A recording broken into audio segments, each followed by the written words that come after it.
بسم الله الرحمن الرحيم.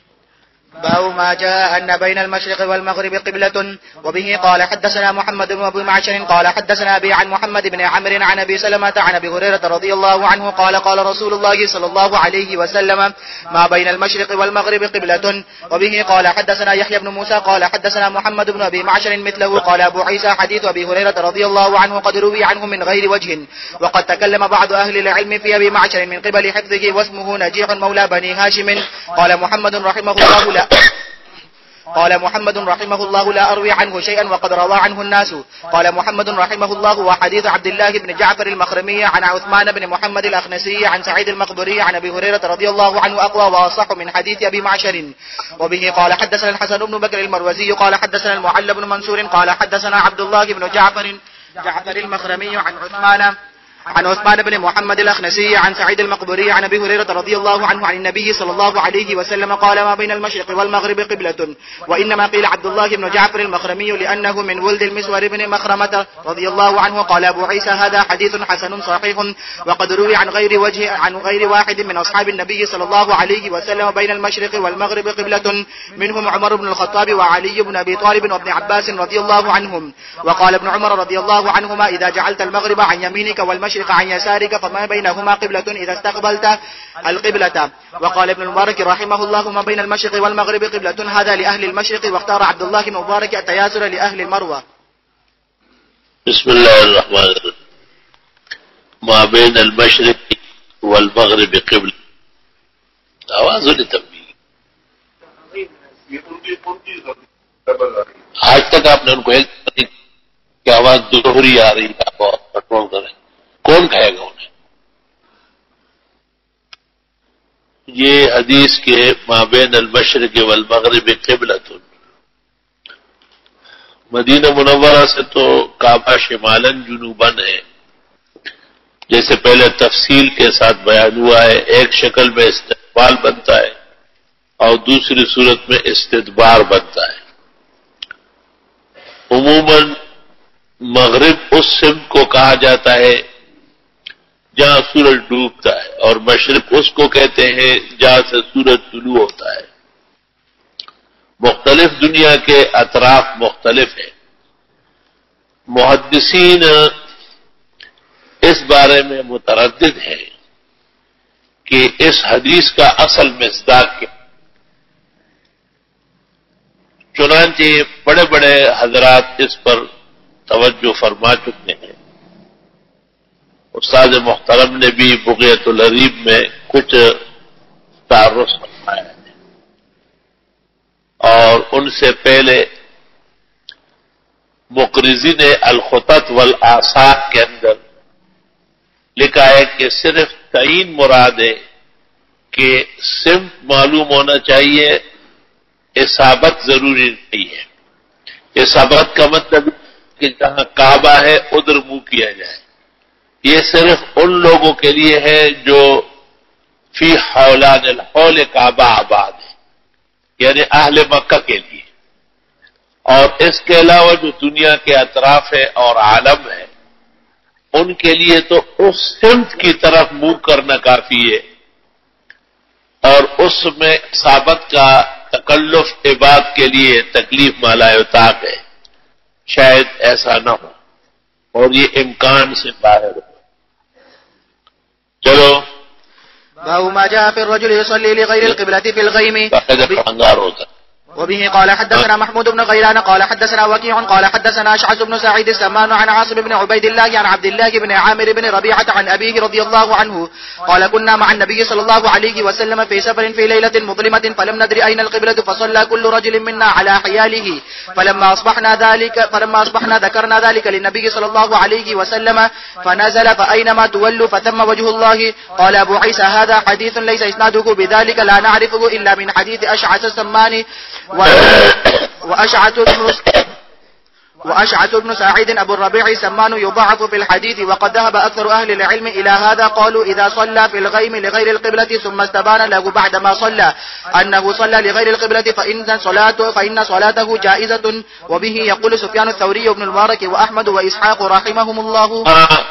ایک واقعہ یہ بھی نقل فرمایا کہ اگر ایسے احوال میں نماز ادا کی جائے کہ کوشش تو سمت کعبہ کی ہو لیکن سمت غلط کی طرف نماز واقع ہو جائے باوجود تحری اور کوشش بسیار کے، تو نماز صحیح ہے۔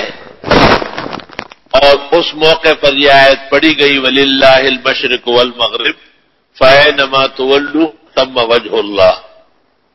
عبداللہ ابن عباس سے بھی نقول صحیحہ میں منقول ہے کہ حضرت فرماتے ھذا سفر، علماء کہتے سفر سے مراد وہ اوقات و احوال ہیں جن میں تعین سمت قبلہ دشوار ہو یا بساط بشر سے باہر ہو۔ جیسے ہمارے زمانے کے اسفار ہے تو ہمیں یہ بھی پتہ چلتا ہے کہ اس وقت جہاز کس سمت پر ہے، یہ بھی پتہ چلتا ہے کہ ریل گاڑی پٹری پر چلتی ہے، مختلف جگہوں میں مسجدیں آتی ہے، ان کے ممبروں میں محراب اور مینار نظر آتے ہیں، مسلمانوں کا فضا ہے اور ہجوم ہے، معلومات بھی کی جا سکتی ہے۔ تو اگر ہم بغیر سمت قبلہ کی تعین کے نماز پڑھ لیں تو شاید یہ نماز درست نہ ہو، کیونکہ جو ہمارے ذمہ فرض تھا تعین سمت قبلہ وہ نہ کی گئی۔ چلو باب ما جاء في كراهية ما يصلى إليه وفيه وبه قال حدثنا محمود بعض چیزیں ایسی ہیں کہ جن کی طرف منہ کرنا برا ہے اور بعض چیزیں ایسی ہیں ان جگہوں میں کھڑا ہونا برا ہے۔ ایسے 7 مواطن بتاتے ہیں کہ نماز کی عظمت اور حشمت اس کی اجازت نہیں دیتی کہ نمازی وہاں نماز پڑھ لے، جیسے مزبلہ ہے قصاب خانہ، وہ کوڑے کرکٹ کی جگہ جس کو ہم پشتو میں کہتے ہیں ڈیران، اور مجرزہ یا مجزرہ جزار کہتے ہیں قصاب کو، تو ہونا چاہیے مجزرہ قصاب خانہ۔ وہاں پر لوتڑے گوشت کے پڑے رہتے ہیں، خون کی نادیاں بہتی ہے، چینٹے اور گن بلا برا تیاڑا ہوتا ہے۔ والمقبرہ اسی طرح جائے قبور، وقارعۃ الطریق یا بیچ راستے کے، تو بیچ راستے کے نماز فرض پڑھنا منع ہے، اور یہاں لوگ جب گھروں کا پروگرام کرتے ہیں تو گلی بند کر دیتے ہیں، اور جب میلاد اور دیگر بدعت کی محافل منعقد کرتے ہیں تو روڈ بلاک کر دیتے ہیں۔ اب تو پورا شہر اور ملک ایک فرقے کے لیے ان کے رسوم باطلہ کے لیے پورا سٹاپ دیے جاتے ہیں، لوگوں کے کاروبار پر لوگوں کی محنت اور مشقت کو ویران کر دیا جاتا ہے۔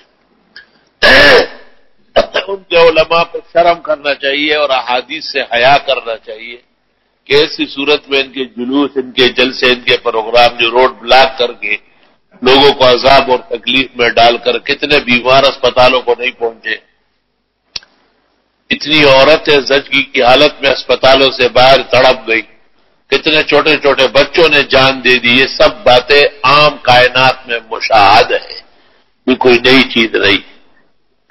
چونکہ ان رسوم سے ان کا مقصد رضا الہی یا دینداری نہیں ہے، صرف فرقہ بندی ہے اور فرقہ پرستی ہے، اس لیے اس کی بنیادی ایذاء و اضرار پر ہے۔ وفی الحمام، حمام جہاں پر غسل وغیرہ پرانے زمانے میں مستقل جگہ ہوتی تھی، وہاں ہر طرح کے لوگ جاتے تھے، بیٹھتے تھے، وہاں حاجات بھی ہوتی تھی، وہاں ابوال و ازبال بھی ہوتے تھے، وہاں گن بھی مچا رہتا تھا، تو ایسے مقامات پر بھی نماز نہ پڑھی جائے۔ ومعاتن الابل، اور جہاں اونٹ باندھے جاتے ہیں، چونکہ اونٹ شتر مشہور ہے اور عام طور پر وہ غفلت میں پا کر اپنے آقا سے بدلہ لیتا ہے، منع فرمایا ہے کہ وہاں نمازیں نہ پڑھی جائے، کوئی حادثہ پیش نہ آئے۔ وفوق ظہر بیت اللہ، اور بیت اللہ شریف کے اوپر چڑھ کر نماز پڑھنا، یہ بھی بے ادبی ہے، کیونکہ بیت اللہ تو چاروں طرف ہے اور کعبہ شریف کے اندر جا کر تو نماز پڑھی گئی ہے۔ علماء کہتے ہیں کہ کعبہ نام ارد گرد کا ہے، اندر کا نہیں ہے، اور امام مالک نے کہا ہے کہ اندر صرف نفل جائز ہے، فرض نہیں. دیگر ثلاثہ کے ہاں نفل اور فرض دونوں جائز ہیں، البتہ اولا و افضل باہر پڑھنا ہے نہ کہ اندر. جناب نبی کریم صلی اللہ علیہ وسلم اندر گئے فتح مکہ کے موقع پر اور آپ نے بین العمودین 2 رکعت پڑھی صحیح روایت میں، لیکن آپ نے بعد میں کہا کاش کہ میں اندر نہ جاتا. خواہ مخواہ امت کوشش کرے گی اندر جانے کی، تکلیف اٹھائے گی. اور جب بی بی عائشہ نے خواہش ظاہر کی کہ حضرت میں اندر جانا چاہتی ہوں، تو آپ نے کہا یہ حتیم من البیت نہیں ہے، اس کے اندر جا کے پڑھو، یہ بھی تو کعبے کا حصہ ہے. خرچہ کم ہونے کی وجہ سے مشرکین نے باہر چھوڑا ہے. لا الہ الا اللہ. چلو. وبه قال حدثنا محمود بن غيلان قال حدثنا المقري قال حدثنا يحيى بن ايوب عن وبه قال حدثنا علي بن حجر، اس سے پہلے کوئی اور ہے کیا؟ چلو. قال حدثنا علي بن حجر قال حدثنا سويد بن عبد العزيز عن زيد بن جبيرة عن داود بن حسين عن نافع عن ابن عمر رضي الله عنهما عن رسول الله صلى الله عليه وسلم بمعناه ونحوه. وفي الباب عن ابي مرثد وجابر وانس رضي الله عنهم. قال ابو عيسى حديث ابن عمر رضي الله عنهما اسناده ليس بذاك القوي، وقد تكلم في زيد بن جبيرة من قبل حفظه. وقد روى الليث بن سعد هذا الحديث عن عبد الله بن عمر العمري عن نافع عن ابن عمر رضي الله عنهما عن النبي صلى الله عليه وسلم مثله. وحديث ابن عمر رضي الله عنهما عن النبي صلى الله عليه وسلم أشبه وأصح من حديث الليث بن سعد. وعبد الله بن عمر العمري ضعفه بعض أهل الحديث من قبل حفظه، منهم يحيى بن سعيد القتان. باب ما جاء في الصلاة في مرابض الغنم وأعطان الإبل. وبه قال مقرر لے آئے کہ بیڑ بکریوں کے جہاں باڑے ہوتے ہیں کھاڑے، وہاں وہ عاجز اور مسکین جانور ہے، وہاں چرواہے نماز پڑھتے ہیں، پالنہار نماز پڑھتے ہیں. کوئی قباحت نہیں، وہ علیحدہ جگہ ہوتی ہے، وہاں مصلی یا کپڑا بچھا ہوتا ہے، یا وہ جگہ اونچی بنی ہوتی ہے جس کو اردو میں کہتے ہیں چبوترا، اور وہاں پر جا کر کے لوگ نماز پڑھتے ہیں. اگر وہ جگہ جہاں پر پیشاب پاخانہ ہے اور ان کی مینگنیاں اور پیشاب گزرا ہے اور وہ صاف کر دیا جائے اور نیچے بوری وغیرہ یا ترپال ڈالا جائے، اوپر کپڑا بچھا کے پڑے، تو کوئی کراہیت نہیں. اور آتان و لبل سے وہی معاتن و لبل ہے، اونٹوں کے باندھنے اور پالنے کی جگہ، چونکہ وہاں خطرات ہیں، اس واسطے نماز نامناسب ہے. جی. ظاہریہ اور حنابلہ کے نزدیک منہیان و مقامات میں نماز کا ادب ہے، واجب الاعادہ ہے. ثلاثہ شافی اور مالک اور ابو حنیفہ کے ہاں نماز معل کراہیت کے درست اور صحیح ہے. چلو. وبه قال حدثنا ابو قريب قال حدثنا يحيى بن آدم عن ابي بكر بن عياش عن هشام عن ابن سيرين عن ابي هريرة رضي الله عنه قال قال رسول الله صلى الله عليه وسلم صلوا في مرابض الغنم ولا تصلوا في اعتان. بیڑ بکریاں جہاں باندھی جاتی ہیں وہاں نمازیں پڑھا کرو. ولا تصلوا في اعتان الابل، لیکن جہاں اونٹ باندھے جاتے ہیں وہاں نہ پڑھو. خطرات اور اضرار، اس سے یہ پتہ بھی چل گیا کہ ایسے مقامات پر نمازیں پڑھنا جہاں خطرے ہو، پریشانیاں ہو، احتیاط بہتر ہے. جی. وبه قال حدثنا ابو قريب قال حدثنا يحيى بن آدم عن ابي بكر بن عياش عن ابي حصين عن ابي صالح عن ابي هريرة رضي الله عنه عن النبي صلى الله عليه وسلم بمثله او بنحوه.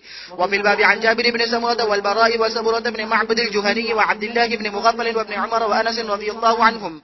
قال ابو عيسى حديث ابي هريرة رضي الله عنه حديث حسن صحيح وعليه العمل عند اصحابنا. وبه يقول احمد واسحاق رحمهم الله. وحديث ابي حصين عن ابي صالح عن ابي هريرة رضي الله عنه عن النبي صلى الله عليه وسلم حديث غريب ورواه إسرائيل عن أبي حصين عن أبي صالح عن أبي هريرة رضي الله عنه موقوفا ولم يرفعه. واسم أبي حصين عثمان بن عاصم الأسدي.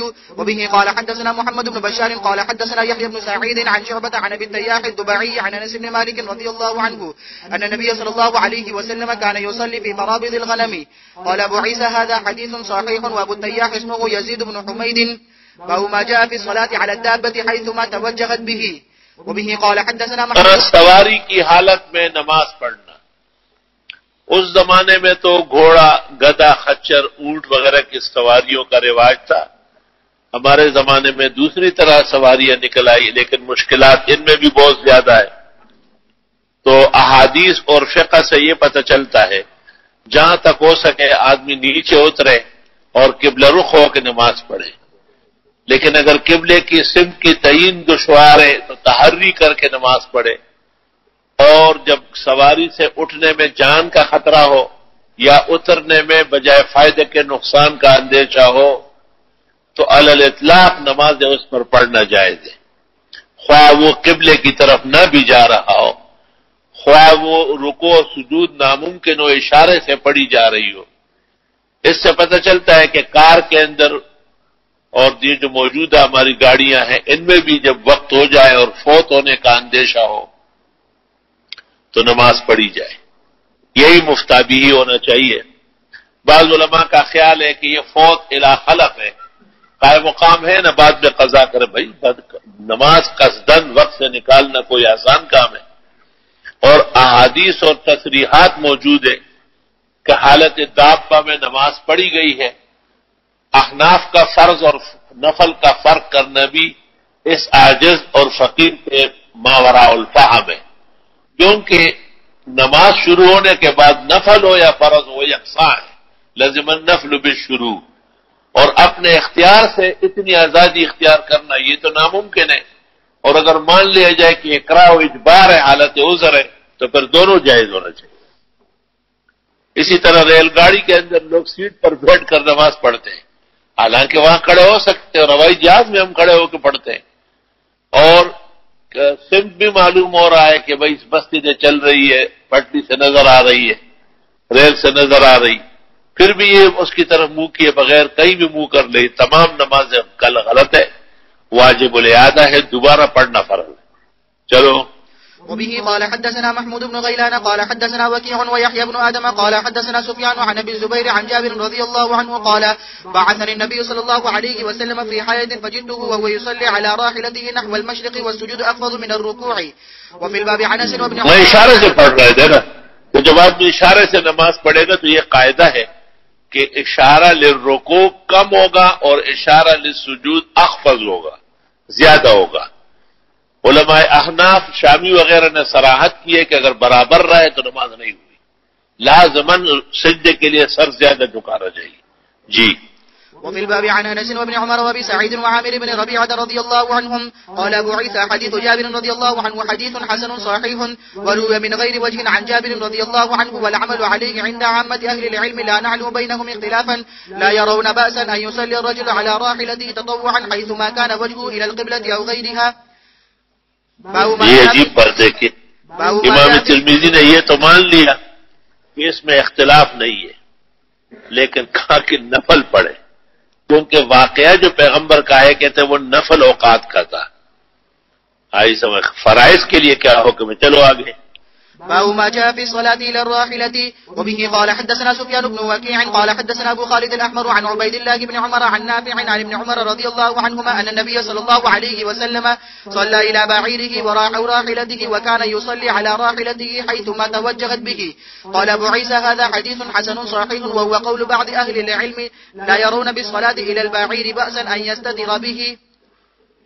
بظاہر یہ مسئلہ کچھ اور ہے کہ اونٹ بندھا ہوا ہے یا کجاوا رکھا ہوا ہے یا اور کوئی جانور ہے اور یہ اس کی طرف منہ کر کے نماز پڑھے، اس کو سترا بنائے، آڑ بنائے.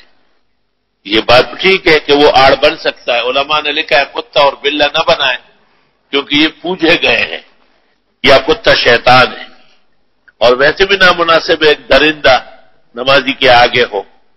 لیکن اگر سامنے آئے اور گزرے تو پہلے گزرا، ایسے کوئی کراہیت نہیں ہے، اور وہ قطع صلاۃ کے اقوال سب کے سب کمزور ہے. دوسری بات یہ ہے کہ فقہا کہتے ہیں کہ سنت فجر کے لیے بھی سواری سے اترے. نور النظام میں ہے لأنہا آقد من غیرہا، تو ظاہر ہے واجب اور فرض کے لیے تو یقیناً اترے گا. یہ اس وقت جب اس کے اختیار میں ہو. ہوائی جہاز میں بیٹھا ہوا آدمی، ریل گاڑی میں بیٹھا ہوا آدمی، موٹر کار میں بیٹھا ہوا آدمی یہ تو کر سکتا ہے کہ گاڑی کہیں روک لے اسٹاپ پر اور نماز صحیح طرح پڑھ لے، لیکن یہ نہیں کہہ سکتے آپ کہ ہر جگہ وہ گاڑی روکے گا یا ہر جگہ وہ سواری سے اترے گا. اگر یہ ممکن ہے تو پھر اس میں بحث نہیں ہے کہ نماز حسب عادت صحیح طرح پڑھ لی جائے. اور اگر یہ امکان سے باہر ہے تو دو قول ہے فقہا کا. ایک قول یہ ہے کہ بعد میں قضاء فرض کر لے، اور دوسرا قول یہ ہے کہ حالت جبر اور کرہ میں دونوں حالات برابر ہے، فرض اور نفل برابر پڑھ لے، اور لا حاجت الی الاعادہ. امام طحاوی رحمہ اللہ کا رجحان اس طرف ہے. چلو. باب ما جاء إذا حضر العشاء وأقيمت الصلاة فابدأوا بالعشاء. وبه قال حدثنا قتيبة قال حدثنا سفيان بن عيينة عن الزهري عن أنس رضي الله عنه يبلغ به النبي صلى الله عليه وسلم قال إذا حضر العشاء وأقيمت الصلاة فابدأوا بالعشاء. وفي الباب عن عائشة وابن عمر وسلمة بن الأكوع وأم سلمة رضي الله عنهم. قال أبو عيسى حديث أنس رضي الله عنه حديث حسن صحيح وعليه العمل عند بعض أهل العلم من أصحاب النبي صلى الله عليه وسلم منهم أبو بكر وعمر وابن عمر رضي الله عنهم. وبه يقول أحمد وإسحاق رحمهم الله يقولان يبدأ بالعشاء وإن فاتته الصلاة في الجماعة. سمعت الجارود يقول سمعت وكيعا يقول في هذا الحديث يبدأ بالعشاء إذا كان الطعام يخاف فساده. والذي ذهب إليه بعض أهل العلم من أصحاب النبي صلى الله عليه وسلم وغيرهم أشبه بالاتباع، وإنما أرادوا أن لا يقوم الرجل إلى صلاته وقلبه مشغول بسبب شيء. وقد روي عن ابن عباس رضي الله عنهما أنه قال لا نقوم إلى صلاة وفي أنفسنا شيء. وروي عن ابن عمر رضي الله عنهما عن النبي صلى الله عليه وسلم أنه قال إذا وضع العشاء وأقيمت الصلاة فابدأوا بالعشاء. قال وتعشى ابن عمر رضي الله عنهما وهو يسمع قراءة الإمام. حدثنا بذلك قال حدثنا عبدة عن نافع عن ابن عمر رضي الله عنهما اذا حضر العشاء وقیمت الصلاة فابدؤوا بالعشاء. رات کے کھانے کو عشاء کہتے ہیں اور رات کی نماز کو عشاء کہتے ہیں. تو رات کے کھانے کا بھی وقت ہو گیا اور جماعت بھی کھڑی ہو گئی یا کھڑی ہونے والی ہے. اگر اختیار میں ہے کہ نماز کو مؤخر کر لے تو وقت عشاء تو ویسے بھی الی الصباح ہے، اور اللہ تعالیٰ نے جتنا بڑا وقت عشاء کو دیا ہے اتنا کسی نماز کا نہیں ہے. تو دونوں کام ہو سکتے ہیں کہ نماز آرام سے پڑھی جائے اور کھانا کھا لیا جائے. علماء نے اس میں کچھ قیود لگائے ہیں. ہماری فقہ میں ہے ان تتوقہ نفسہ، نور الرضا میں، مراقی میں، تحتاوی میں، در میں، غایہ میں، نہایہ میں، کہ طبیعت بھی چاہتی ہو اور بھوک بھی لگی ہو اور اندیشہ ہو کہ نماز بے سکونی سے پڑھی جائے گی حالت جو میں، پھر تو نماز کھانا مقدم کر لے، نماز بعد میں پڑھ لے.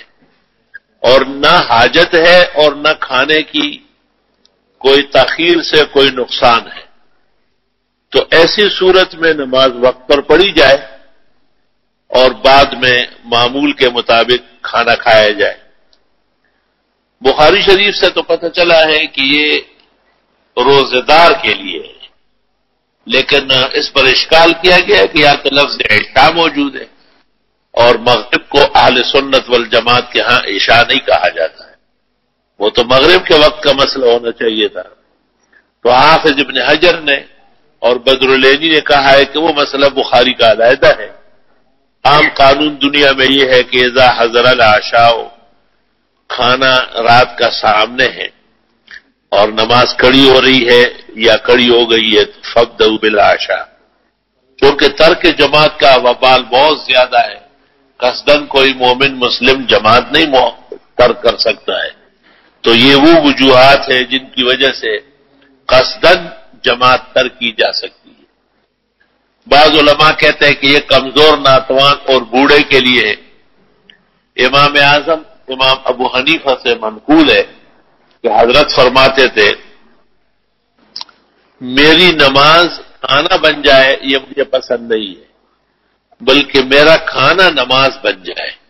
کہ آدمی کھانا کھائے اور کہے کہ بھئی نماز بھی باقی ہے، ذرا جلدی کرے نماز پڑھنی ہے، تو کھانا نماز بن گیا نا. اور اگر نماز جماعت کھڑی ہے ایک جگہ دعوت کی بہت بڑی علماء میں، وہاں کے بزرگ نے ایک ہمارے قاری صاحب کو کہا کہ آپ عشاء پڑھا دیں، تو انہوں نے پہلی رکعت میں سورۃ قیامہ پڑھی اور دوسری میں سورۃ بلد پڑھی، بہت اچھی پڑھی. جب ادھر آ گئے تو میں نے اس کو کہا، حکم تو یہ تھا کہ سارے لوگ یہاں کھانے کے لیے جمع ہیں، آپ مختصر پڑھا لیتے، تم نے کیا فجر کی نماز پڑھا دی؟ تو مجھے کہا مولانا آپ کا تو اور چیز پہ اعتراض و اشکال ہے، آپ کو مطمئن کرنا بہت مشکل ہے، مجھے تو مولانا نے اس لیے کہا کہ آپ پڑھائیں۔ تو مجھ سے میں نے کہا تو مولانا کو سزا دیتے، ہم سب کو کیوں سزا دی؟ خیر وہ ایسی بات چیت ہوتی ہے، ساتھی ہمارے وہ بھی اتنے میں استاد گرامی قدر حضرت مولانا مفتی ولی حسن آئے، انا للہ، قیامت آ گئی، لا اقسم انا للہ، تو نے کیا پڑھا ہے؟ خاک پڑھا، کچھ بھی نہیں پڑھا، یہ ان صورتوں کا ٹائم۔ میں نے کہا اس کو نہ ٹینگا، اب جواب دو حضرت۔ اس نے کہا یہ کوئی طریقہ ہے آپ کو آگے کیا؟ مولانا کو گھر پہ پڑھا دیتے علیحدہ، کھانا سارا تھا۔ وہ جو صاحب خانہ ہے انہوں نے بھی کہا بھائی اگر کھانے میں کوئی نقصان ہو تو امام صاحب کو دعائیں دیا کریں، میرا مطلب یہ نہیں تھا کہ آج شب بیداری والی تلاوت ہو جائے۔ تو موقع و محل کو دیکھنا، اس لیے تو علماء کہتے ہیں کہ فقیہ پڑھایا کرے نماز، فالعالم وحق بالامامہ، اس کو پورا موقع، محل، احوال، موسم، لوگوں کے حالات سب کا اندازہ ہوتا ہے۔ بہرحال اس سے کوئی انکار نہیں ہے کہ اگر کھانا ٹھنڈا ہونے کا اندیشہ ہے اور خواہشات بھی موجود ہے اور وقت بھی کھانے کا ہے تو نماز مؤخر کی جائے اور کھانا پہلے کھایا جائے۔ سنا ہے کہ بعض اکابر محدثین اس کو پڑھتے تھے اذا حضر العشاء والعشاء فابدؤوا بالعشاء، تو وہ بطور مقولے کے پڑھتے ہوں گے، اور مقول عربی کا کوئی بھی بنا سکتا ہے۔ حدیث رسول ان الفاظ میں کائنات بسیطہ میں موجود نہیں۔ حدیث اسی طرح یہ اذا حضر العشاء وقیمت الصلاۃ فابدؤوا بالعشاء، لا الہ الا اللہ۔ چلو باب ما جاء في الصلاة عند النعاس. وبه قال حدثنا هارون بن إسحاق الهمداني قال حدثنا عبد بن سليمان الكلابي عن هشام بن عروة عن أبيه عن عائشة رضي الله عنها قالت قال رسول الله صلى الله عليه وسلم إذا نعس أحدكم وهو يصلي فليرقد حتى يذهب عنه النوم، فإن أحدكم إذا صلى وهو ينعس فلعله يذهب ليستيقظ فيسب نفسه. وفي الباب عن أنس وأبي هريرة رضي الله عنهما قال أبو عيسى حديث عائشة رضي الله عنها. نماز کے لیے نمازی کو ایک اطمینان، سکون اور قرار دل بھی چاہیے۔ نماز ایک بوجھ نہیں ہے کہ ذمے سے آپ پٹخ دیں گے، جس حال میں بھی ہو بس آپ نماز پڑھ لیں، پڑھ پایا اور پڑھ پایا۔ اس لیے فرمایا کہ ایک آدمی ہے جو اونگ رہا ہے، اونگنے والا عموماً ایک دو لمحے کے لیے سو جاتا ہے، دفتر میں ہمارے منصور بھائی ہے، وہ کہتے ہیں ذرا آرام کرنا ہے، تو سامعین سمجھتے ہیں کہ شاید بس گیا، وہ اندر دفتر میں جا کے 5 یا 6 منٹ بعد پھر باہر آ جائے گا، ہو گیا۔ ایک ہمارے ساتھ یہاں سفر میں ایک ساتھی، ایسا لگتا ہے کہ اول تو یہ لگتا ہے کہ وہ انسان نہیں ہے، کوئی اور جانور ہے۔ دوسری بات یہ کہ یہ اس دنیا میں کسی طاعات و عبادات کے لیے آئے ہی نہیں، صرف نوم کے لیے پیدا کیا گیا ہے۔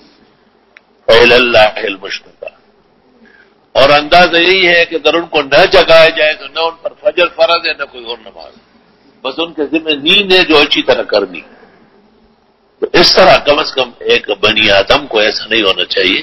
ہماری زندگی بہت مختصر ہے، اللہ نے ہمیں عبادت کے لیے پیدا کیا ہے، وما خلقت الجن والانس الا لیعبدون۔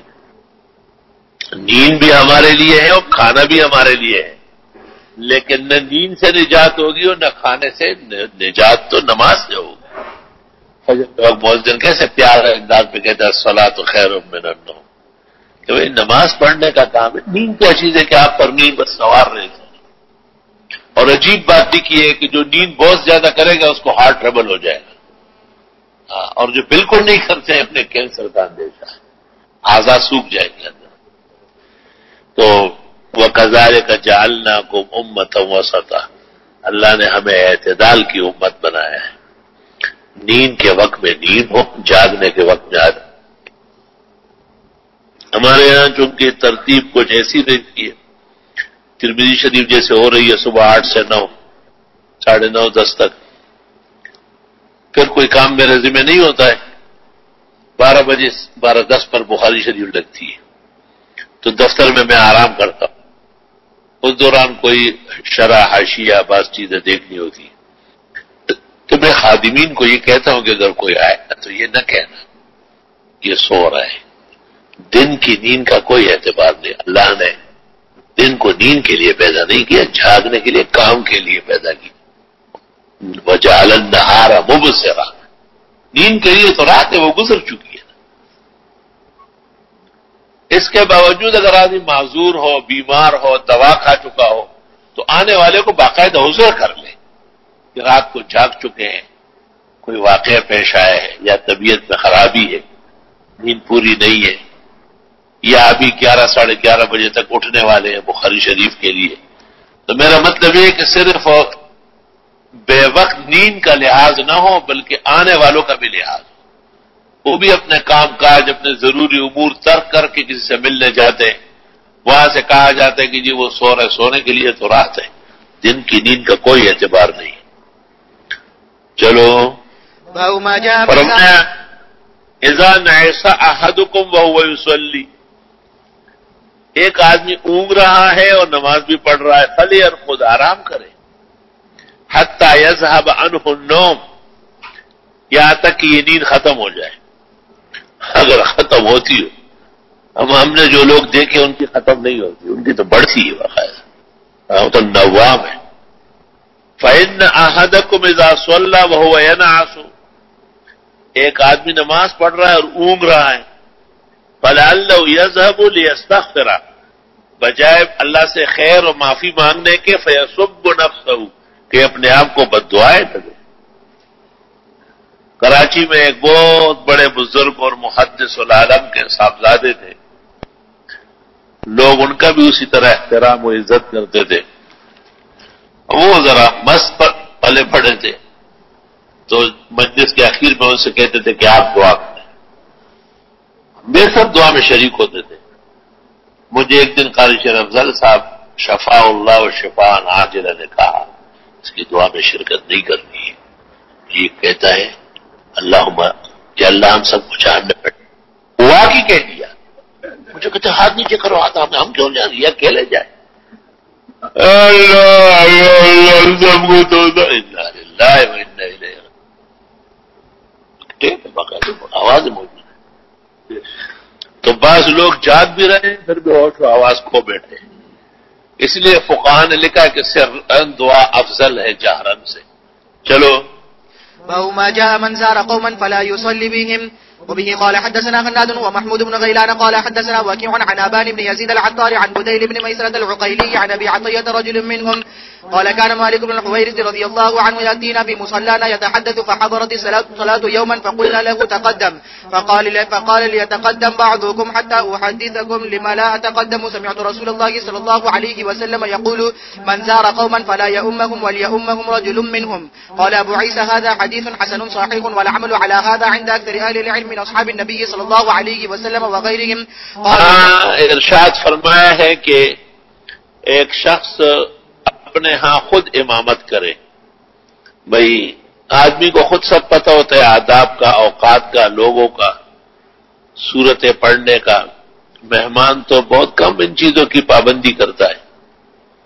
تو بعض صحابہ نے باقاعدہ اس کا اہتمام کیا اور وہ آگے نہیں ہوتے تھے اور فرماتے تھے کہ حدیث میں ہے کہ من زار قوما فلا یؤمہم ولیؤمہم رجل منہم، ان میں سے ایک آدمی نماز پڑھا ہے. بعض بزرگان دین کی عادت نہیں ہے نماز پڑھانے کی. ہمارے ایک استاد اور شیخ تھے، کبھی تشریف لاتے تھے، ہم درخواست کرتے تھے کہ حضرت آپ کو معلوم نہیں ہے ترمذی شریف میں ہے کہ خود پڑھاؤ. تو ان کی عادت نہیں تھی، کبھی پڑھائی نہیں تھی. اور امت مسلمہ کا مجمع عمل ہے کہ آنے والا مہمان جب صاحب شرف اور فضل ہو ان سے درخواست کی جاتی ہے اور وہ نماز پڑھاتا ہے. اور یہ حدیث مبارک اس وقت تک ہے جب یا تو خوف و خطرہ ہے کہ بھئی آنے والے کا کوئی عقیدے میں فرق ہے، یا آنے والا کوئی بیمار ہے، تکلیف محسوس کرتا ہے. حضرت اقدس مولانا شمس الحق صاحب افغانی جو ایشیا کے سب سے بڑے عالم، وہ کراچی تشریف لائے تھے ہمارے استاد محترم مولانا مفتی احمد الرحمان کے ہاں تشریف لے گئے تو تکبیر ہو چکی تھی، مجھ صاحب مسلح پہ کھڑے تھے، انہوں نے ایسا دیکھا تو مسلح چھوڑ کر گیٹ کی طرف دوڑے اور حضرت کو کہا کہ مختصر سی نماز سفری پڑھا لے اور میں لوگوں کو بتا دوں گا۔ حضرت مولانا شمس الحق صاحب نے فرمایا کوئی شک نہیں کہ مسافر کے پیچھے نماز پڑھنا سنت طریقہ ہے، لیکن میری خواہش ہے کہ آپ پڑھا لیں۔ مجھے بہت اچھی طرح یاد ہے مفتی صاحب نے پہلی رکعت میں سورہ تکویر اور دوسری میں سورہ انفطار بہت اعلیٰ طریقے۔ اللہ اکبر۔ حضرت اقدس فقیہ هذه الامہ محمود الملت والدین حضرت مولانا مفتی محمود صاحب جب تشریف لاتے تھے تو ویسے حضرت الاستاذ حضرت بنوری کی عادت تھی کہ وہ گھر کے طرف جو کونا ہے وہاں نمازیں پڑھ کے روانہ ہوتے تھے، لیکن اس دن حضرت تشریف لا کے صف میں بیٹھتے تھے اور ہمارے بزرگ اور مخدوم قاری رشید الحسن صاحب جب آ جاتے تھے ان سے کہتے ہیں بیٹھ جاؤ، مفتی محمود آئے ہیں وہ نماز پڑھائیں گے۔ آپ بہت زیادہ قدردان تھے ان کی نماز کے، فرماتے تھے کہ عمر ابن عبدالعزیز کے بعد ایسی نماز کسی نے نہیں پڑھائی جیسے مفتی محمود پڑھاتے، وہ قاری بھی بہت اچھے تھے، وہ شوق سے پڑھاتے۔ ایک دفعہ وقت ہو چکا تھا، امام صاحب کو حضرت نے بٹھا لیا صف میں اور مفتی صاحب مہمان خانے میں رومال کھول کے بڑے بڑے بال۔ میں نے کہا حضرت ٹائم ہو چکا، حضرت بنوری وہی محسن صاحب کی جگہ بیٹھے۔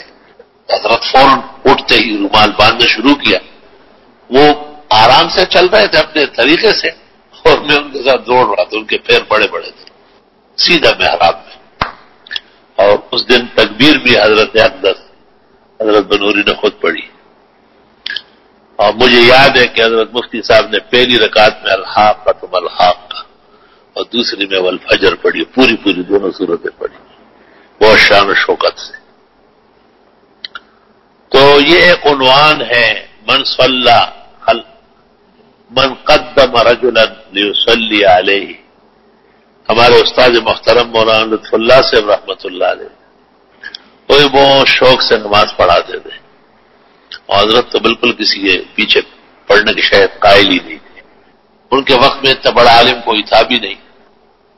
ان کے بیٹے تھے حافظ الحدیث مولانا ہدایت اللہ اور قاری افضال اللہ، تو جب حضرت نہیں ہوتے تھے وہ پڑھاتے تھے، لیکن حضرت اپنے سامنے کسی کو آگے نہیں کرتے۔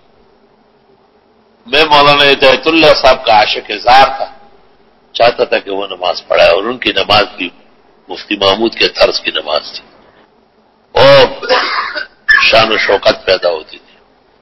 تو ایک دن حضرت الاستاذ کو وہ بیماری ہو گئی تھی، اب بسر ورد ہو گئی، وہ جسم مبارک جو تھا اس پہ چھوٹے چھوٹے دانے نکلتے تھے اور پھٹتے تھے۔ تو مجھے کہا ہدایت اللہ کو کون پڑھائے، تو ویسے ہی بہت پسند ہے وہ۔ تو مولانا ہدایت اللہ صاحب کنارے پر بیٹھے تھے، ہنس پڑے اور فوراً روانہ ہو گئے، اور اس دن انہوں نے سورت مریم کے 3 رکوع تلاوت اور بہت شان و شوکت سے پڑھی۔ تو معمول رہا ہے کہ مہمانوں کو تقریباً تعظیماً کہا جاتا ہے کہ آپ نماز پڑھا لیں۔ الحمدللہ امام ترمذی نے بھی اس کو نقل کیا کہ اگر وہ کہے کہ بھئی آپ پڑھائے تو کوئی حرج نہیں۔ چلو قالوا صاحب المنزل أحق بالإمامة من الزائر، وقال بعض أهل العلم إذا أذن له فلا بأس أن يصلي به. وقال إسحاق رحمه الله بحديث مالك بن الحويرث رضي الله عنه وشدد في أن لا يصلي أحد بصاحب المنزل وإن أذن له صاحب المنزل. قال وكذلك في المسجد لا يصلي بهم في المسجد إذا زارهم يقول يصلي بهم رجل منهم. باب ما جاء في كراهية أن يخص الإمام نفسه بالدعاء. وبه قال حدثنا علي بن حجر قال حدثنا إسماعيل بن عياش قال حدثني حبيب بن صالح عن يزيد بن شريح عن أبي حي المؤذن الحمصي عن ثوبان رضي الله عنه عن النبي صلى الله عليه وسلم قال لا يحل لامرئ أن ينظر في جوف بيت امرئ حتى يستأذن فإن نظر فقد دخل ولا يؤم قوما فيخص نفسه بدعوة دونهم فإن فعل فقد خانهم ولا يقوم إلى الصلاة وهو حقين. وفي الباب عن أبي هريرة وأبي أمامة رضي الله عنهما قال أبو عيسى حديث ثوبان رضي الله عنه حديث حسن وقد روي هذا الحديث عن معاوية بن صالح عن السافر بن نسير عن يزيد بن شريح عن أبي أمامة رضي الله عنه عن النبي صلى الله عليه وسلم. وروي هذا الحديث عن يزيد بن شريح عن أبي هريرة رضي الله عنه عن النبي صلى الله عليه وسلم. وكأن حديث يزيد بن شريح عن أبي حي المؤذن عن ثوبان رضي الله عنه في هذا أجود إسنادا وأشهر. یہ ایک امام ترمذی نے باب قائم کیا ہے کہ امام صرف اپنے لیے دعائیں مانگیں اور قوم کے لیے نہ مانگے، یہ نہ مناسب بات ہے. اور اس میں 3 باتیں آئی ہے کہ اللہ تعالیٰ کو یہ لوگ پسند نہیں ہیں اور اللہ کے ہاں یہ خائن ہے جو دوسروں کے گھروں میں جھانکے. لا يحل لامرئ ان ينظر في جوف بيت امرئ حتى يستأذن. اجازت لے لے، بغیر اجازت کے باہر سے کیوں دیکھ رہے ہیں؟ یہ بے حرمتی ہے. آپ نے کہا کہ جو کینچی میرے ہاتھ میں تھی اسی سے تیری آنکھیں نکال لیتا. فرمایا یہ گھروں کے دروازے اور دیواریں اس لیے ہیں کہ لوگ جھانکے نہیں. باہر کھڑے ہیں لوگ کے پروگرام میں جھانک رہے ہیں، بددیانت ہے اور خائن ہے. دوسرا وہ امام ہے جو اپنے لیے دعا مانگے اور قوم کے ساتھ نہ مانگے. اب اس کا مزداق کیا ہے؟ کبھی کہتے ہیں جی قوم امام جب بھی دعا مانگے تو جمع کے صیغے، یہ تو غلط بات ہے. قرآن میں افراد موجود ہے. رب اجعلنی مقیم الصلاۃ انت ولی فی الدنیا والآخرہ رب اوزعنی ان اشکر نعمتک التی رب. ساری دعائیں افراد کے صیغے سے آ چکی ہیں. کون کسی کو پابند کرے گا کہ آپ جمع کا صیغہ بولیں؟ دعائیں جمع کے صیغے سے بھی مروی ہے اور افراد کے صیغے سے بھی مروی ہے. لہذا بظاہر محدثین سے اس حدیث کا مصداق متعین نہ ہو سکا. ہم اپنے خام خیال سے اور کم علم سے یہ سمجھتے ہیں کہ جو نماز جماعت سے ہو جائے کم از کم اس نماز کے بعد امام اور قوم مل کر کے دعا مانگے.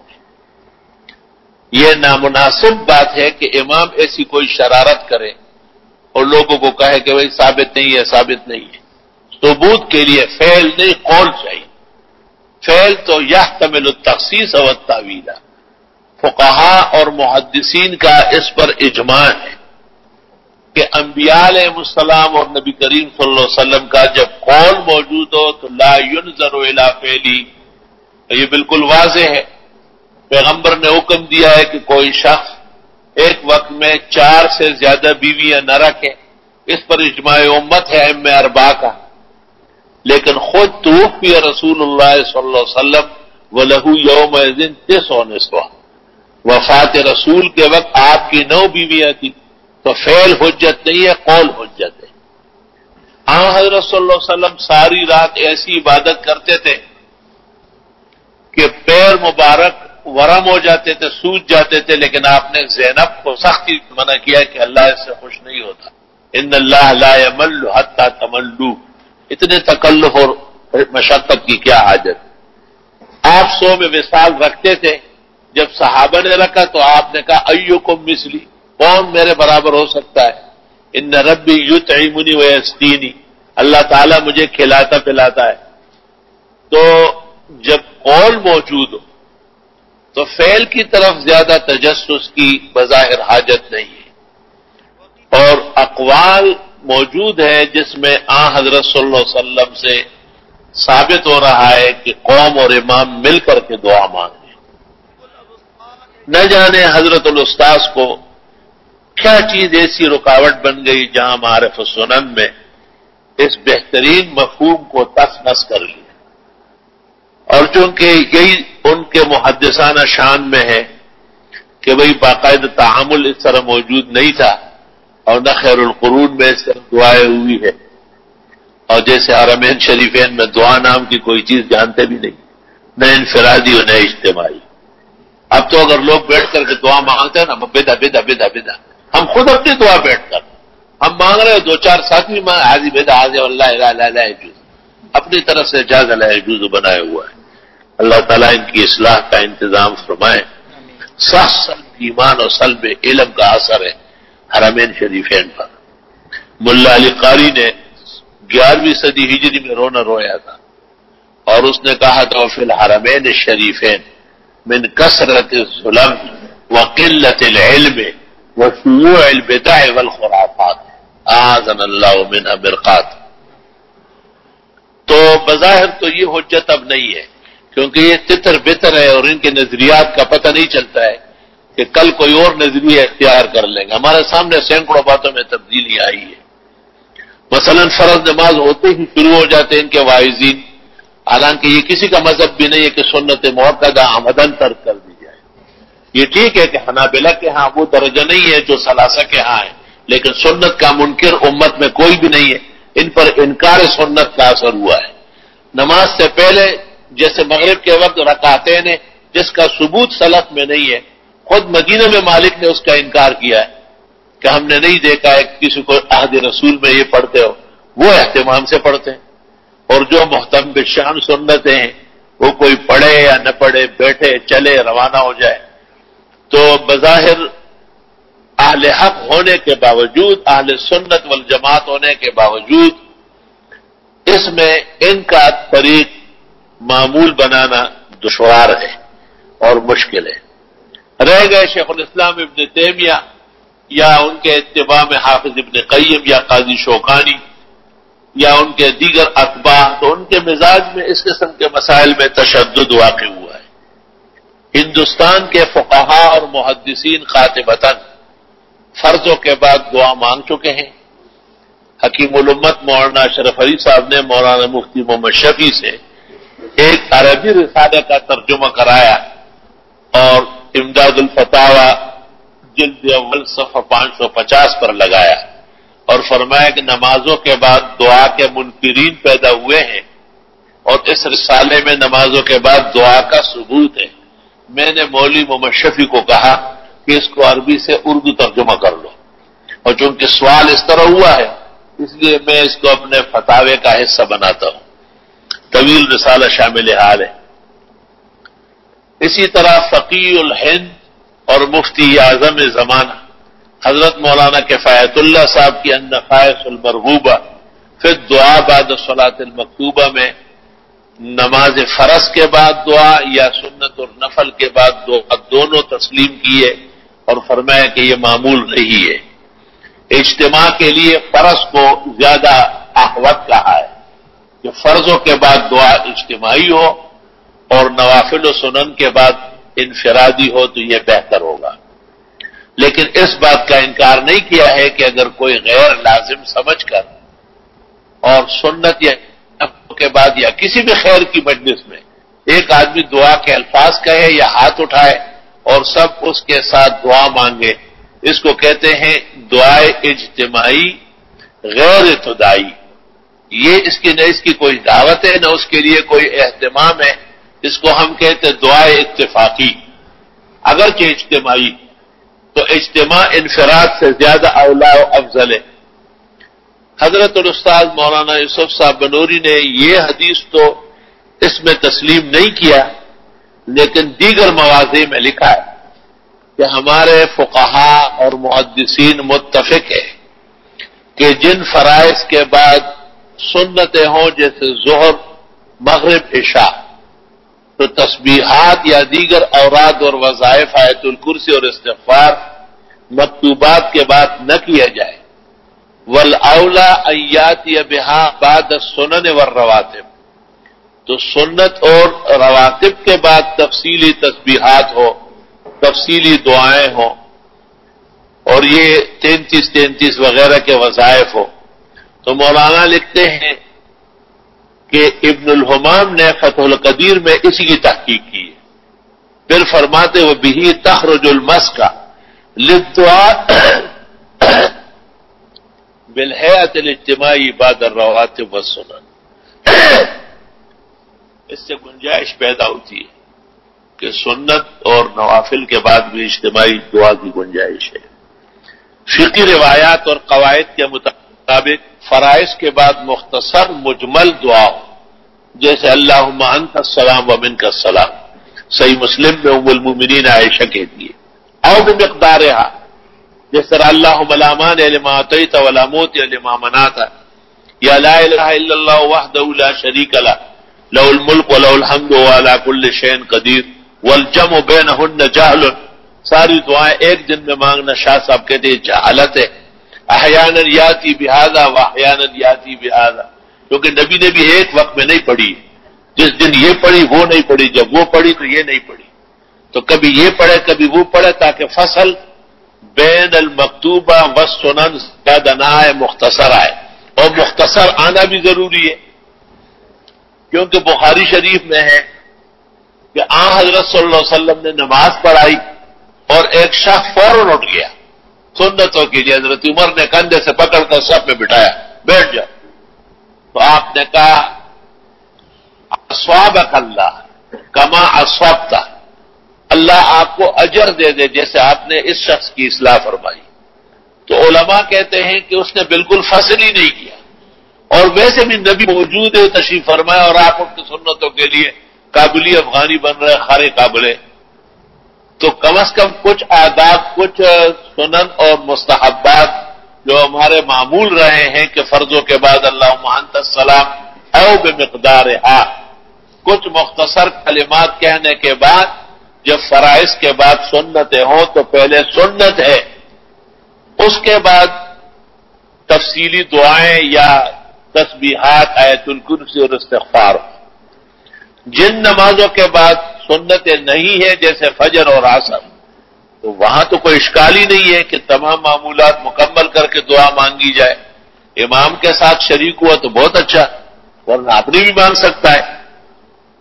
لیکن عام طور پر یہ کہا جاتا ہے کہ وہی حضرات جن کو ہم دین کے زیادہ اقرب سمجھتے ہیں وہ صفوں میں بیٹھے بیٹھے فرض کے بعد جب ان کا جی چاہے تب وہ اٹھ کر کے سنتیں پڑھتے ہیں. ھذا جہل کبیر وغیر مطلع بالآثار والاخبار، یہ نہایت جہالت ہے، دین سے اور روایات سے قطعاً بے خبری ہے. اس پر اتفاق ہے محدثین اور فقہاء کا، ہمیں قول مخالف نہ مل سکا، ایک فرد کا قول نہیں ملا جس نے اس کی اجازت دی. بعض لوگوں کو نور الہدیٰ کی اس عبارت سے اشتباہ ہوتا ہے کہ صاحب نور الہدیٰ کہتے ہیں کہ القیام الی السنۃ متصلا بالفرض مسنون، پھر کہتے ہیں وعن شمس الائمہ الغانی لا بأس بقراءۃ الاوراد. لیکن محقق علی الاطلاق ابن الحمام نے فتح القدیر میں، ابن نجیم نے بحر میں، اور ان کے چھوٹے بھائی نے نہر میں، اور عثمان زیلئی نے تبیین میں، تمام معتبرین فقہاء نے لکھا ہے کلمۃ لا باس تستعمل لخلاف الاولا. لا باس کا مطلب یہ کہ جائز ہے اگر ہے خلاف سنت تو سنت کے موافق عمل کرنا ہے. سنت سے ہٹے ہوئے عمل کی حاجت کیا، اس پر اجر کیسے ملے گا؟ تو ابن الحمام نے دو قول نقل کیے کہ اگر کوئی فرضوں کے بعد سنتیں چھوڑ کر تسبیحات کے بہانے بیٹھا رہے اور جب تسبیحات پوری ہو جائے پھر سنت پڑھے، تو ایک قول حنفیہ کا یہ ہے کہ اب یہ سنت نہیں، سنت کو تو اس نے قتل کر لیا، ناحق بیٹھ کر نفل پڑے گا، سنتوں کا موقع محل گیا. دوسرا قول انہوں نے نقل کیا کہ نہیں، سنت ہی پڑے گا لیکن لا علی وجہ سنت، جیسے ولیمہ ہے اور ساتھ ڈانس بھی ہے، خیتان ہے اور ساتھ تشہیر بھی ہے، تو سنت عمل اپنی جگہ اور یہ جو بیٹھا رہا ہے اس کی وجہ سے خلاف سنت واقع ہو گیا. تو حاصل کلام کا یہ نکلا کہ جن فرائض و مکتوبات کے بعد سنن موقدات ہے جیسے ظہر مغرب عشاء، فرائض کے بعد اللہم انت السلام او بمقدارہا مختصر دعا کی جائے. ابن الحمام نے یہ بھی مان لیا قد یزداد ھذا وقد ینقص، الفاظ کبھی گڑبڑ بھی سکتے ہیں، جیسے جمعے میں ہم ذرا زیادہ وقت لے لیتے اجتماع عظیم کی وجہ سے، حالانکہ وہاں بھی سنن موقدات موجود ہے. تو ابن الحمام نے اس کو تسلیم کیا کہ کبھی کبھی ایسا ہو سکتا ہے. دوسری بات یہ ہے کہ فرائض کے بعد جب اللہم انت السلام او بمقدارہا پڑھ لیا جائے دعاءً اجتماعاً، تو اس کے بعد سنتوں کے لیے قیام کرنا چاہیے. اور سنتوں سے فراغت کے بعد معمولات مکمل کر لیے جائے، اور معمولات کے بعد شان ورشا کہتے ہیں کل نمیر نفسی، ہر ایک کو اختیار ہے، من شاء جلس وصدع ودعا ومن شاء راح، جو چاہے بیٹھا رہے دعائیں مانگے، جو چاہے چلے جائے، فارغ ہو چکے ہیں۔ لیکن اس عاجز اور فقیر کا یہ خیال ہے بہت سارے مشائخ اور بزرگوں کی روشنی میں کہ امام دعا مانگے، ہاتھ اٹھا لیں، اور جو لوگ موجودین ہیں وہ بھی دعا مانگے۔ اور کبھی کبھی امام یہ حدیث سنایا گیا کہ امام دعا مانگے اور آپ جا رہے ہیں تو مجھے تو تنبیہ کی گئی کہ ایسا نہیں کرو، تو تم کو انعام پاؤ گے بھاگتے ہوئے جا۔ جب امام کو پابند کیا کہ وہ خائن امام ہے جو اپنے لیے دعا مانگے قوم کے ساتھ نہیں کرتا، تو امام بیٹھا ہوا ہے، اب اس کے ساتھ باقی ہے، کوئی ایسا عذر و ضرورت نہیں ہے، اور یہ اپنے فیشن کے مطابق اور ذہنی تناؤ کی وجہ سے اور غلط تعلیم و تربیت کے نتیجے میں غلط فضاؤں سے متاثر ہو کر ایک کار خیر چھوڑ رہا ہے، تو تنبیہ ہونا چاہیے۔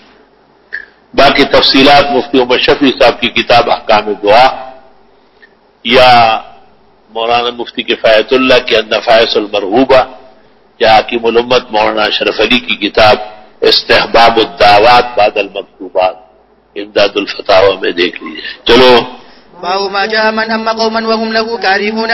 وبه قال حدثنا عبد الأعلى بن واصل الكوفي قال حدثنا محمد بن قاسم الأسدي عن الفضل بن دلام عن الحسن قال سمعت أنس بن مالك رضي الله عنه قال لعن رسول الله صلى الله عليه وسلم ثلاثة: رجل أما قوما وهم له كارهون، وامرأة بدت وزوجها عليها ساقط، ورجل سمع حي على الفلاح ثم لم يجب. وفي الباب عن ابن عباس وطلحة وعبد الله بن عمرو وأبي أمامة رضي الله عنهم قال أبو عيسى تین آدمیوں سے بہت ناراض ہوئے ہیں، ایک اس امام سے بھی کہ جو قوم کی امامت کرے اور قوم نہ چاہے، قوم بھی صالح ہو، موحد ہو، متبع سنت ہو، اس زمانے کے دیوبندیوں کو بریلوی بدعتی یا مودودی شیطان فرقہ وہ تو قطعاً برداشت نہیں کرتے۔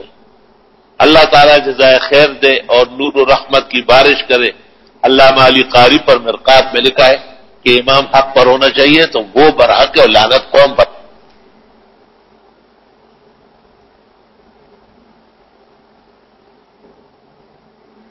ایک عورت ساری رات لپڑی میں رہتی ہے، خاوند غریب کو ضرورت ہے، وہ قریب نہیں آنے دیتی۔ میں نے اس دن سنا ہے ایک آدمی بہت شوقین تھا، ہر رات کو ملتا تھا، ابھی بھی اس کی بوڑھی ہو گئی، وہ ملتی نہیں تھی، جھگڑا شروع کیا۔ آپ پاس اڑوس پڑوس وقت کیوں لڑتے ہو؟ کہتے ہیں میرے لیے چائے نہیں بناتی۔ تو وہ عورت کہتی ہے بہت مشکل چائے مجھ سے اب نہیں بنے گی۔ یہ تو کہہ نہیں سکتا تھا کہ میں اس کو تیار کرتے ہوئے نہیں مانتی، کہا میں تو چائے نہ پکتی، میرے لیے چائے نہیں بناتی۔ تو وہ کہتی لاٹیاں کرانے چاہیے، ریشم کا بہت ہے۔ اس لیے فقہا کہتے ہیں دونوں کی مرضی، خاتون بیمار ہے، خاتون متحمل نہیں ہے۔ ابھی ہمارے کراچی میں ایک دردناک واقعہ، ایک شخص کے موٹے ہونے کی وجہ سے ایک بیوی مری، پھر دوسری شادی کی، تو دوسری عورت بھی اس کو کہتی تھی کہ آپ جب مجھ سے ملتے ہیں میری سانس خراب ہوتی ہے، لیکن وہ کہتے نہیں ہے تو بہت ضروری ہے، عبادت ہے یہ وہ بھی مر گئی۔ اب ایک مہینے پہلے وہ خود بھی مردار ہو گئے۔ بھائی مخلوق نہیں ہے، وہ انسان نہیں، ان کے حقوق نہیں ہے، صرف آپ نے وہ ذکر کندھے پہ اٹھایا ہوا ہے۔ رجل اما قوم، ایک آدمی ایک قوم کی امامت کرتا ہے، وہم لہو کارہون، اور وہ اس کو نہیں چاہتے، اور قوم کا نہ چاہنا یہ دلیل اور سند کے مطابق درست اور صحیح ہے۔ یہاں ہمارے اقصی مسجد میں ابتدا میں تو حالات بہت اچھے تھے، پھر یہاں قریب میں ایک بزرگ آئے، وہ بہت عجیب و غریب بزرگ تھا، وہ میرے درس میں بھی شریک ہوتا ہے، مشکات اور روح المعانی میں، پوری کلاس کی شکل میں، لیکن پیچھے سے ہماری جو کمیٹی تھی وہ سب ہندوستانی تھے، ان کو ساتھ ملایا اور کہا کہ ان کو فارغ کرنا ہے یہاں سے، بہت خطرناک آدمی۔ تو ایک فتویٰ مولانا مفتی رشید احمد صاحب اللہ تعالیٰ مغفرت فرمائے، ان کی اور ہماری زلات اور بشریات معاف فرمائے، ان سے ایک فتویٰ لیا گیا۔ فتویٰ اس طرح تھا کہ ایک امام نے چند اوباش نمازیوں کو ساتھ ملایا اور کمیٹی کو برخاست کیا، کیونکہ کمیٹی امام کو نکالنا چاہتی تھی۔ تو وہ فتویٰ لا کے مجھے دکھایا، میں نے کہا بنوری ٹون سے مہر لگا لو، بس میں چھوڑ دوں گا۔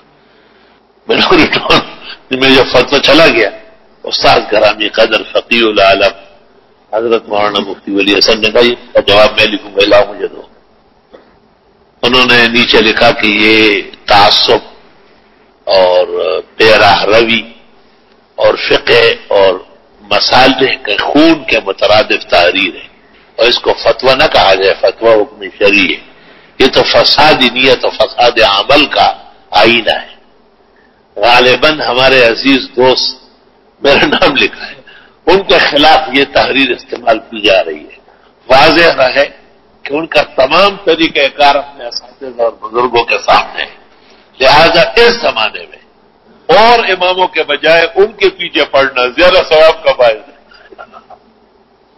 اور یہ فتویٰ جس شخص نے دیا ہے، جو تحریر لکھی ہے، جس کو فتویٰ کا وہ اللہ سے معافی مانگے۔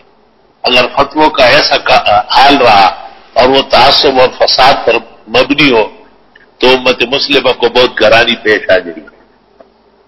نہیں، فتویٰ تو مولانا مفتی رشید نے لیا کہ محتر صاحب نے تھا، خود سامنے نہیں تھے بلکہ کمیٹی والے ساتھ تھے۔ خیر وہ فتویٰ غائب ہو گیا، میں پوچھتا تھا کہ فتویٰ لاؤ کا فتویٰ خراب ہو، کس طرح خراب ہو گیا؟ کہا پھٹ گیا۔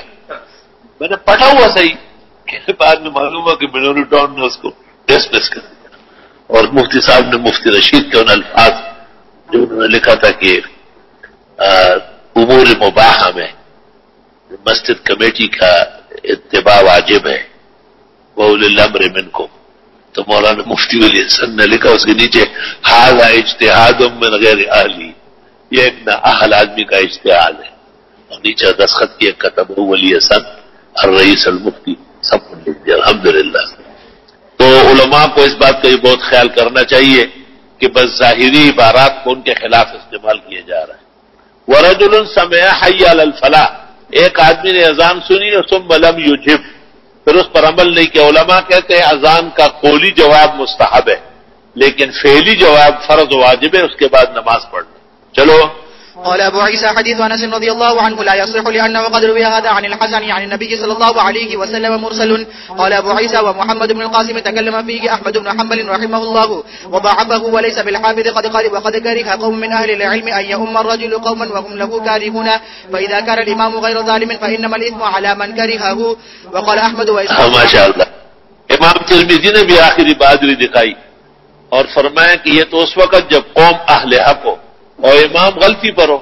اگر امام اہل حق اور قوم نہیں چاہتی ہے تو وہ قوم اجابت سے اور قبولیت سے محروم ہوگی، جو امام کی بد دعا بخاری میں موجود ہے کہ امام نے جس کو 3 دعائیں دی تھی بد دعائیں تینوں لگ گئی تھی۔ جی۔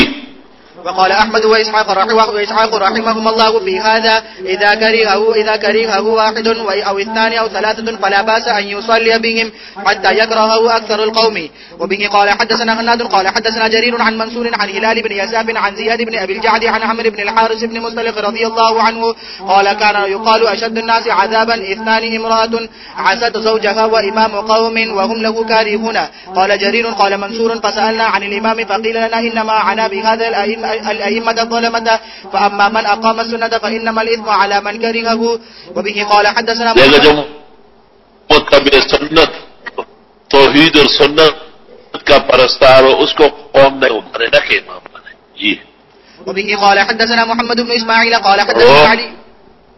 قال حدثنا علي بن الحسن قال حدثنا حسين بن واقد قال حدثنا أبو غالب قال سمعت أبا أمامة رضي الله عنه يقول قال رسول الله صلى الله عليه وسلم 3 لا تجاوز صلاتهم آذانهم العبد الآبق حتى يرجع وامرأة باتت وزوجها عليها ساقط وإمام قوم وهم له كارهون. 3 آدمیوں کی نماز کان سے آگے نہیں جائے گی، بگوڑا غلام جب تک لوٹے نہیں، خاتون خاون کو راضی نہ کرے، اور وہ قوم کا امام جو قوم اہل حق اور اس کو نہ مانے تو امام کے لیے بھی خطرہ ہے۔ جی۔ قال أبو عيسى هذا حديث حسن غريب من هذا الوجه وأبو غالب اسمه حزور باب ما جاء إذا صلى الإمام قاعدا فصلوا قعودا. وبه قال حدثنا قتيبة قال حدثنا ليس عن ابن شهاب عن أنس بن مالك رضي الله عنه قال ابتداء میں ہوا ہے حضرت صلی اللہ علیہ وسلم بیمار تھے اور آپ بیٹھے ہوئے تھے اور قوم کچھ بیٹھی تھی کچھ کھڑی تھی، آپ نے کہا جو امام بیٹھ جائے تم بھی بیٹھ کے پڑھو. امام بخاری نے اپنے استاد حمیدی سے نقل کیا ہے کہ یہ ابتدا میں رہا ہے. مرض الوفات میں 14 دن میں جب بھی آپ باہر تشریف لائیں کچھ نمازیں ایسی ہیں ان میں آپ بیٹھے رہیں اور قوم پیچھے پوری کھڑی تھی آپ نے منع نہیں فرمایا. بہت کم ائمہ ایسے ہیں جو اب بھی قوم کو بٹھاتی ہے.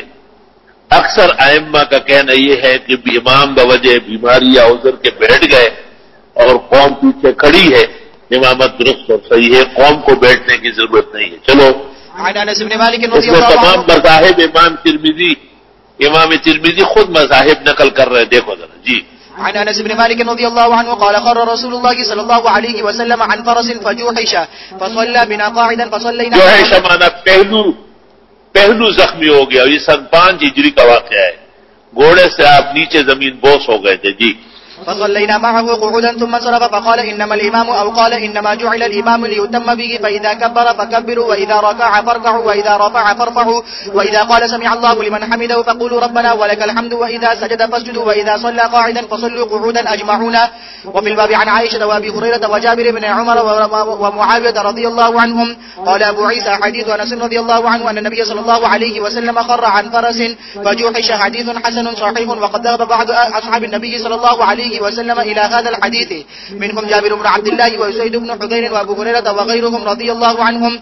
وبهذا الحديث يقول أحمد وإسحاق رحمهم الله. وقال بعض أهل العلم إذا صلى الإمام جالسا لم يصلي من خلفه إلا قياما فإن صلوا قعودا لم يجزهم. وهو قول سفيان الثوري ومالك بن لم يجوزهم جاز يجوز لم يجوزهم. وهو قول سفيان الثوري ومالك بن أنس وابن المبارك والشافعي رحمهم الله.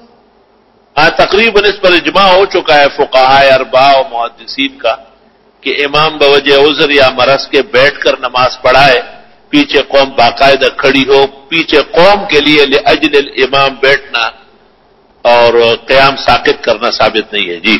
باب منه. وبه قال حدثنا محمود بن غيلان قال حدثنا شبابة عن شعبة عن نعيم بن أبي هند عن أبي وائل عن مسروق عن عائشة رضي الله عنها قالت صلى رسول الله صلى الله عليه وسلم خلف أبي بكر في مرضه الذي مات فيه قاعدا. قال أبو عيسى حديث عائشة رضي الله عنها حديث حسن صحيح غريب. وقد روي عن عائشة رضي الله عنها عن النبي صلى الله عليه وسلم أنه قال إذا صلى الإمام جالسا فصلوا جلوسا. وروي عنه عن النبي صلى الله عليه وسلم خرج في مرضه وأبو بكر رضي الله عنه يصلي الناس فصلى إلى جنب أبي بكر رضي الله عنه والناس يأتمون بأبي بكر وأبي بكر رضي الله عنه يأتم بالنبي صلى الله عليه وسلم. یہ وہ نماز ہے جس میں ایک وقت میں دونوں امام ہیں. جی. وروي عنها أن النبي صلى الله عليه وسلم صلى خلف أبي بكر رضي الله عنه قاعدا. وروي عن أنس بن مالك رضي الله عنه أن النبي صلى الله عليه وسلم صلى وهو قاعد. حدثنا بذلك عبد الله بن خلف أبي بكر الفاظ چھوڑ رہے ہو. چلو. حدثنا بذلك عبد الله بن أبي زياد قال حدثنا شبابة بن سوار قال حدثنا محمد بن طلحة عن حميد عن ثابت عن أنس رضي الله عنه قال صلى رسول الله صلى الله عليه وسلم في مرضه خلف أبي بكر قاعدا في الثوب متوشحا به. قال أبو عيسى هذا حديث حسن صحيح. وهكذا رواه يحيى بن أيوب عن حميد عن أنس رضي الله عنه. وقد رواه غير واحد عن حميد عن أنس رضي الله عنه ولم يذكروا فيه عن ثابت. ومن ذكر فيه عن ثابت فهو أصح. ثابت کا واسطہ جن حضرات نے نقل کیا ہے وہ درست ہے اور جنہوں نے ثابت کا واسطہ نکالا ہے حدیث منقطع ہو گئی. یہ حدیث جو انہوں نے پیش کی انما جعل الامام لیتم به، امام مقرر ہوا ہے کہ اس کی اقتداء کی جائے. فاذا کبر فکبروا واذا رکع فرکعوا. یہ تکبیر کے بعد رکوع سے پہلے امام اور قوم کی کوئی ذمہ داری نہیں ہے. وہ کہاں ہے؟ اس جیسی روایات کے بارے میں حضرت مولانا انور شاہ سے فرماتے ہیں کہ تتبع کے بعد صحیح مسلم اور مسند ابی عوانہ اور 10-15 اور ماخذ میں حدیث مل گئی ابو موسیٰ کی کہ اذا قرأ فانصت، امام قرات کر رہے ہیں تو قوم خاموش رہے. لیکن پوری دنیا اسلام میں ایک ضعیف نہیں موضوع روایت بھی نہیں ہے کہ اذا قرأ فقرؤ، امام بھی پڑھے اور تم بھی پیچھے پڑھتے رہو. تو صحیح مسلم جو بخاری کے مساوی و متوازی کتاب ہے اس میں موجود ہے، اور مسلم کہتے ہیں وہ اندی صحیح ہو اذا قرأ فانصتوا. تو یہاں کیوں چھوڑا گیا ہے؟ شاید ان ائمہ کو اتفاق نہ ہو، لیکن 12 حدیث پوری اس طرح ہے کہ فَإِذَا كَبَّرَ فَكَبِّرُوا وَإِذَا قَرَأَ فَأَنصِتُوا. اس کے بعد رکوع کا نمبر آئے گا. حضرت مولانا انور شاہ صاحب نے فرمایا کہ موجودہ حال میں بھی یہ ہمارا مستدل ہے، کیونکہ قرات مقتدی کے ذمہ ہے ہی نہیں، ہوتی تو ضرور ذکر ہوتی.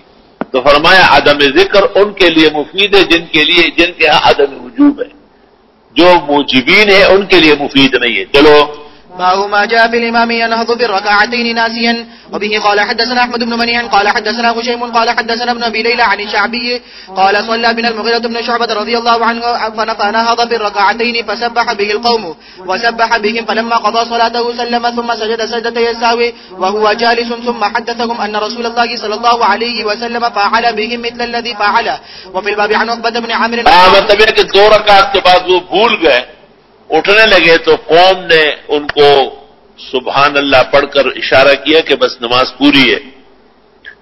اس نے بعد میں سجدہ سہو کیا. تو ابتدا میں اس طرح تھا، نماز کی اصلاح کے لیے یا کلام قلیل کا جواز تھا. بخاری نے ترتیب سے باب قائم کیا ہے، باب نسخ الکلام فی الصلاۃ، باب نسخ السہو فی السلام، سجود سہو پر بلند آواز سے کچھ کہنا. یہ تمام سلام بھی منع کیا، کلام بھی منع فرمایا. اور کہتے ہیں کہ ابن عباس سے مروی ہے کہ قد افلح المؤمنون الذین هم فی صلاتهم خاشعون کے بعد منع فرمایا کہ نہ نماز میں کوئی کلام کرے نہ ایک دوسرے کو سلام کا جواب دے. جی قال أبو عيسى حديث المغيرة بن شعبة رضي الله عنه قد روي من غير وجه عن المغيرة بن شعبة رضي الله عنه، وقد تكلم بعض أهل العلم في ابن أبي ليلى من قبل حفظه. قال أحمد رحمه الله لا يحتج بحديث ابن أبي ليلى. وقال محمد بن إسماعيل رحمه الله ابن أبي ليلى وهو صدوق ولا أروي عنه لأنه لا يدري صحيح حديثه من سقيمه، وكل من كان مثل هذا فلا أروي عنه شيئا. وقد روي هذا الحديث من غير وجه عن المغيرة بن شعبة رضي الله عنه. وروى سفيان عن جابر عن المغيرة بن شبيل عن قيس بن أبي حازم عن المغيرة بن شعبة رضي الله عنه. وجابر الجعفي قد ضعفه بعض أهل العلم، تركه يحيى بن سعيد وعبد الرحمن بن مهدي وغيرهما. ولا عمل على هذا عند أهل العلم على أن الرجل إذا قام في الركعتين مضى في صلاته وسجد سجدتين، منهم من رأى قبل التسليم ومنهم من رأى بعد التسليم، ومن رأى قبل التسليم فحديثه أصح لما روى الزهري ويحيى بن سعيد الأنصاري عن عبد الرحمن الأعرج عن عبد الله بن بحينة رضي الله عنه. وبه قال حدثنا عبد الله بن عبد الرحمن قال حدثنا يزيد بن هارون عن المسعودي عن زياد بن علاقة قال صلى بنا المغيرة بن شعبة رضي الله عنه، فلما صلى ركعتين قام ولم يجلس فسبح به من خلفه فأشار إليهم أن قوموا، فلما فرغ من صلاته سلم فسجد سجدتي السهو وسلم، وقال هكذا صنع رسول الله صلى الله عليه وسلم. قال أبو عيسى هذا حديث حسن صحيح. وقد روي هذا الحديث من غير وجه عن المغيرة بن شعبة رضي الله عنه عن النبي صلى الله عليه وسلم. ہاں اس میں 3-4 اقوال ہے کہ نماز میں غلطی پر سجود سہو کس وقت ہو اور کس طرح ہو. تو امام مالک رحمت اللہ علیہ فرماتے ہیں کہ الدال بالدال والقاف بالقاف، اگر زیادت ہو گئی جیسے پہلے قاعدے میں درود پڑھ لیا گیا تو پھر تو بعد السلام سجود سہو ہے. الدال وہاں زیادت سے ایک ڈال لیا، دوسرا بعد السلام سے ڈال لیا. اور اگر نماز میں نقصان ہو گیا، ضم میں صورت کرنی تھی نہیں کیا، تو القاف بالقاف، پھر سلام سے پہلے 2 سجدے کر لے سہو کے اور پھر سلام دے دیں. مشہور واقعہ ہے کہ خلیفہ ہارون الرشید اور امام ابو یوسف حج کرنے آئے تھے، حضرت امام مالک بھی موجود تھے. امام ابو یوسف نے خلیفہ ہارون کو کہا کہ مالک درسیات میں ہمارے استاد امام ابو حنیفہ کا رد کرتے ہیں، مجھ سے براہ راست بات کرنے میں خود آ چکا ہوں، میں ابو حنیفہ کے فقہ کا ذمہ دار ہوں کہ وہ عین کتاب و سنت و اجماع امت کے برابر ہے. تو امام مالک رحمت اللہ علیہ نے کبر سری کا عذر کیا. تو امام ابو یوسف نے کسی شاگرد کو کہا کہ مالک کہتے ہیں کہ الدال بالدال والقاف بالقاف. آپ یہ پوچھیں ان سے کہ یہ انہوں نے کہا ہے. انہوں نے کہا میں کہتا ہوں. کہا فماذا تقول لرجل وقعت له سورتان. وہ شخص کہاں جائے گا جس کے پہلی رکعت میں زیادتی ہو گئی, دوسرے میں کمی ہو گئی. تو امام مالک خاموش ہو گئے. آپ نے فرمایا ایک سے جو صاحب کا مسئلہ معلوم نہیں ہے اور اس شخص پر اعتراضات کرتے جو پوری امت کا فقیہ ہے. دیکھیے تفصیل کے لیے حسن التقاضی فی سیرت الامام ابو یوسف القاضی لانور شاہ بلاد عرب شیخ و مشائخنا و استاذ و اساتذتنا الشیخ مولانا محمد زاہد الکوثری رحمہ اللہ. امام شافعی رحمت اللہ علیہ کے لیے کہ ہاں ہمیشہ بعد السلام سجدے ہیں. احمد ابن حنبل سے منقول ہے کہ جہاں جہاں ثابت ہے وہاں سجود سہوا ہے اور جن صورتوں میں ثابت نہیں ہے وہاں نہیں ہے. یہی رائے قریب قریب اسحاق راہوی کی. وبہذا القدر نکتفی اليوم.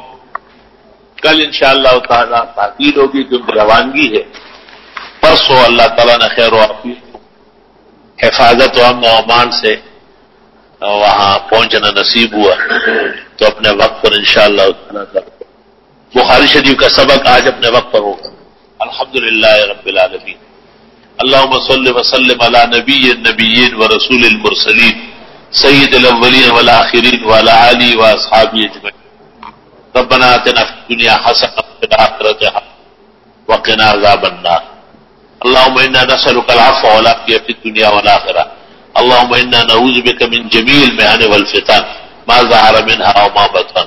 اللهم اهدنا بالهدى ونقنا بالتقوى واغفر لنا في الآخرة والأولى. صلى الله عليه وسلم.